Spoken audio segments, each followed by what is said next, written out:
Suatu ketika, Rasulullah Shallallahu Alaihi Wasallam pernah menyampaikan kepada para sahabat tentang kaum yang tampak alim ketika berkumpul, namun zalim pada diri sendiri ketika sepi.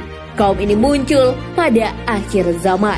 Kaum yang dimaksud itu melakukan maksiat yang dianggap sepele, akan tetapi menghancurkan amalannya. Lalu kaum seperti apakah yang dimaksud Rasulullah Shallallahu Alaihi Wasallam?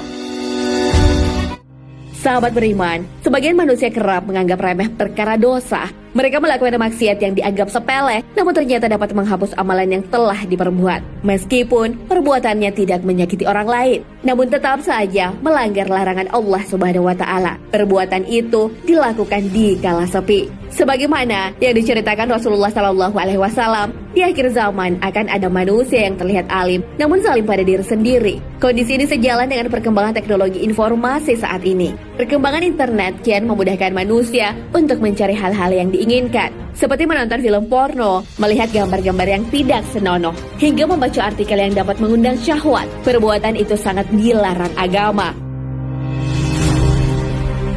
Kebiasaan menonton hal yang tak senonoh sudah disampaikan Nabi Shallallahu Alaihi Wasallam jauh sebelum internet berkembang seperti saat ini.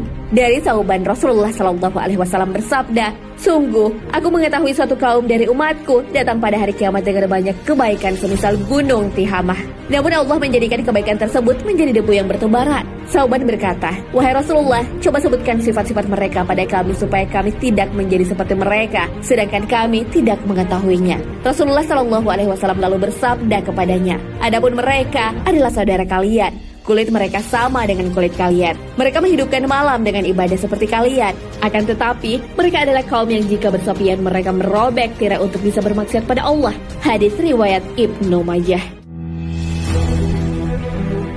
Di dalam film porno, batas-batas aurat seseorang dipertontonkan. Perbuatan ini diharamkan, baik bagi orang yang mempertontonkan maupun yang menontonnya. Menonton film yang tidak senonoh dilarang, walaupun alasannya sebagai pembelajaran tentang cara-cara berhubungan. Sebab sudah ada buku-buku agama yang menjelaskan tentang seks, buku-buku fikih tentang pernikahan. Sumber-sumber tersebut menyajikan tentang seks, namun tidak menampakkan aurat seseorang. Sesungguhnya, Allah Subhanahu wa Ta'ala telah memerintahkan kita untuk menjaga pandangan dari melihat aurat atau kehormatan orang lain. Hal ini sebagaimana dijelaskan di dalam Al-Quran. Hendaklah mereka menahan pandangannya dan memelihara kemaluannya. Yang demikian itu adalah lebih suci bagi mereka.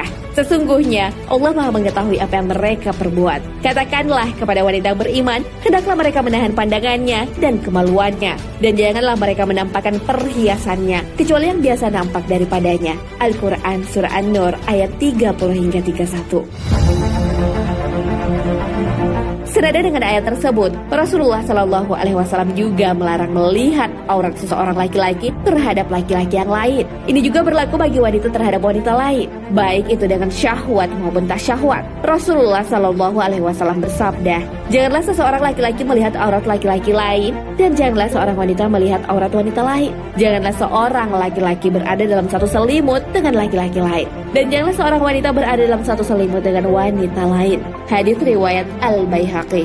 Bukan hanya tindakan maksiat yang nyata dilakukan, dengan pikiran-pikiran yang melanggar aturan pun mampu memusnahkan pahala. Perlu diketahui, Allah Subhanahu wa Ta'ala Maha mengetahui, meskipun itu dilakukan secara sembunyi-sembunyi. Allah Subhanahu wa Ta'ala berfirman, "Mereka bersembunyi dari manusia, tetapi mereka tidak bersembunyi dari Allah, padahal Allah beserta mereka." Ketika pada suatu malam mereka menetapkan keputusan rahasia yang Allah tidak ridhoi, dan Allah Maha meliputi ilmunya terhadap apa yang mereka kerjakan. Al-Quran Surah An-Nisa ayat 108. Sahabat beriman, kebiasaan menonton gambar atau film porno termasuk dalam penyakit yang sulit dihindari. Akan tetapi perbuatan itu bisa dihindari dengan menutup semua pintu yang dapat mengantarkan pada kemaksiatan. Allah Subhanahu wa Ta'ala berfirman, "Katakanlah, hai hamba-hambaku yang melampaui batas terhadap diri mereka sendiri, janganlah kamu berputus asa dari rahmat Allah. Sesungguhnya Allah mengampuni dosa-dosa semuanya. Sesungguhnya Dialah yang Maha Pengampun lagi Maha Penyayang." Al-Quran Surah Az-Zumar ayat 53. Wallahu a'lam bishawab. Sahabat beriman, jangan lupa berbagi informasi dengan share video ini, karena sebaik-baik manusia adalah yang paling bermanfaat bagi manusia. Assalamualaikum warahmatullahi wabarakatuh.